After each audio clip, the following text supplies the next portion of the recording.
In a society where corruption, embezzlement, drug trafficking, human trafficking, and scamming is rife, it becomes a bit controversial to discuss issues of education on account that people are aware of unscrupulous methods of obtaining money.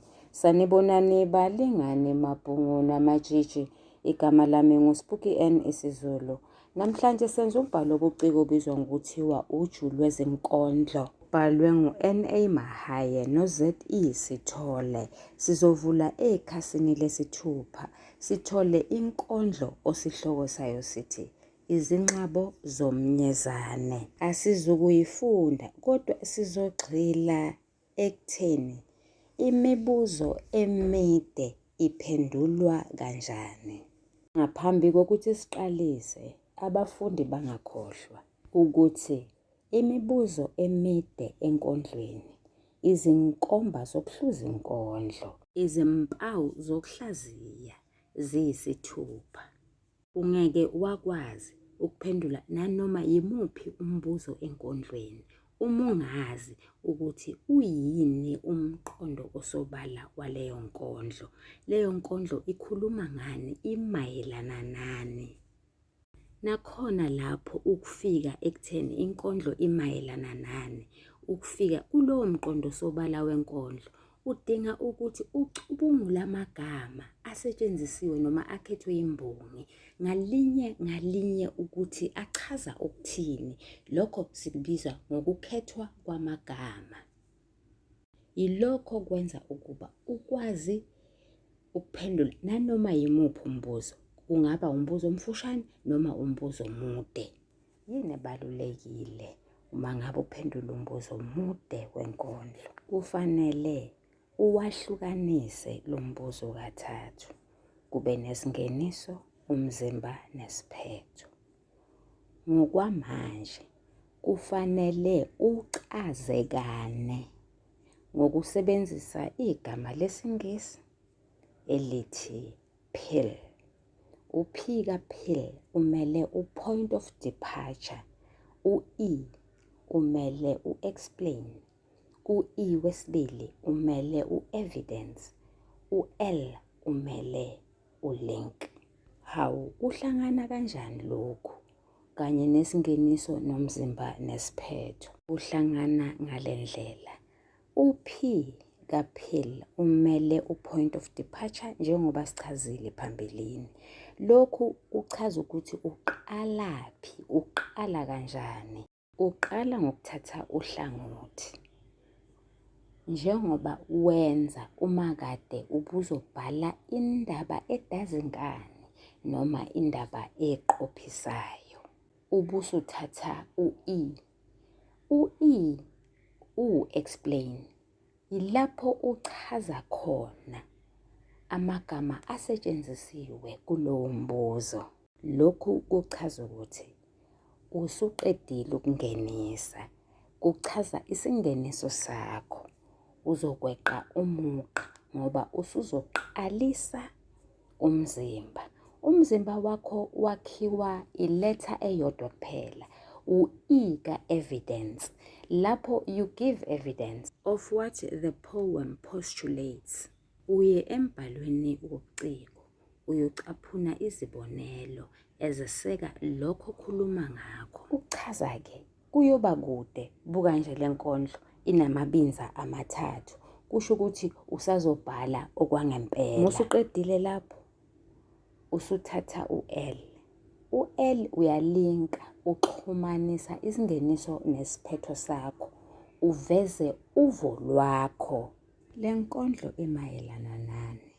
Le nkondlo imayelana nokulangazelela, nokufisa okuthile. Yini lena imbongi eyifisayo? Imbongi ifisa ukuzuza imfundo eseqophelweni eliphezulu. Ilokho-ke okwenza sithi umqondo sobala wale nkondlo imfundo. kusho ukuthi singasakha noma sikhande isitatimende esizobuza mayelana nemfundo noma nomqondo osobala. Ake ngisikhandeke, sizokuma ngalolu hlobo. Ukulangazelela imfundo eseqophelweni eliphezulu kuseyiyona indlela eya empumelelweni nanamuhla. Phawula ngobuqiniso balesi sitatimende ubhekise enkondlweni ethi izingxabo zomnyezane. Ngizongenisa ngalolu hlobo. Ngiyavumelana nalesi sitatimende esithi ukulangazelela ukuzuza imfundo eseqophelweni eliphezulu kuseyiyona indlela ephumelelisayo kwazise imfundo iyisikhali esivula iminyango. Igama elithi izingxabo lichaza izempande. Imfundo la iyangathekiswa, ibizwa ngezimpande ngoba ingumnyombo wenzuzo. Balingani bami nane bafundi, sikusho ngani lokhu? Sikusho ngoba izimpande lezi ezento ethile, izimpande zani zomnyezane. Yini umnyezane? Ngokwale nkondlo, umnyezane yiziqu zezinga eliphezulu. Balingani bami nani bafundi, ngizokweqa umugqa bese ngibhala igama elithi umzimba ngosonhlamvukazi. Ngibhale ukuthi ibinza lokuqala. Imbongi ilangazelela imfundo. Ithi imfundo eyilangazelelayo iseqophelweni eliphezulu. Ngakho nje imbongi isebenzisa amagama afakazela lokho. Athi ukudepha, kwelenjulo, utatalambu, ukujula. Imbongi inikeza izizathu noma izimbangela zokuthi kungani ifisa imfundo eseqophelweni eliphezulu. Imbongi ithi imfundo iyingcebo, imfundo iyimpilo, imfundo iyisiyalo. Lezi zizathu zigqamisa ukuthi imfundo iyona eletha ukunethezeka, bese qinisekisa ukuthi le mfundo eseqophelweni eliphezulu efunwa yimbongi iletha impumelelo. Ibinza lesibili. Imbongi ilangazelela imfundo esezingeni eliphezulu. Ukugqamisa ukuthi enhloboni yemfundo elangazelelwa imbongi. Imbongi ikhetha amagama agqamisa ukuthi lena esezingeni eliphezulu okuyilawa kwelenjulo ekujuleni. Imbongi yanikeza izizathu noma imbangela yokuthi kungani ifuna imfundo eseqophelweni eliphezulu. Imbongi yathi imfundo iletha inkululeko, okuchaza ukuthi iletha impilo engenazihibe, impilo engenazo izingqinamba. Imbongi yathi imfundo iletha injabulo, okuyintokozo, imfudumalo noma intokomalo. Izizathu ezinikezwa yimbongi zigqamisa ukuthi imfundo iletha impumelelo. Ileso kanye isifiso sembongi sokufisa imfundo eseqophelweni eliphezulu esenza ukuba izuze impumelelo. Ibinza lesithathu. Ukulangazelela imfundo eseqophelweni eliphezulu kuletha ushintsho empilweni yembongi. Imbongi iyagculiseka ngemfundo yayo.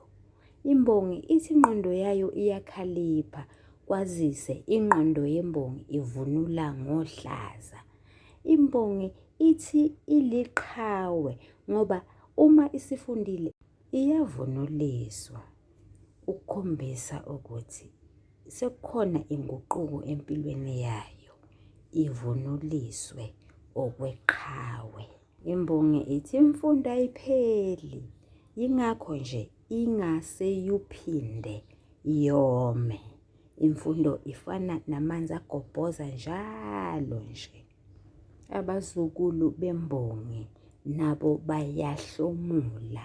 Sesiyacabangela ukuthi nabo bogcine bafunde njengayo imbongi. Kwazise ngesiNgisi kuye kuthiwe, children learn what they live. Isiphetho. Kuliqiniso ukuthi ukufisa imfundo eseqophelweni eliphezulu namuhla kuseyiyona indlela ephumelelisayo. Imbongi iphumelele. Kwangasizakala yona kuphela, kodwa kwasizakala nesizukulwane sayo. Balingani bami nani bafundi, ngiyabonga, niyathandwa, nisale kahle.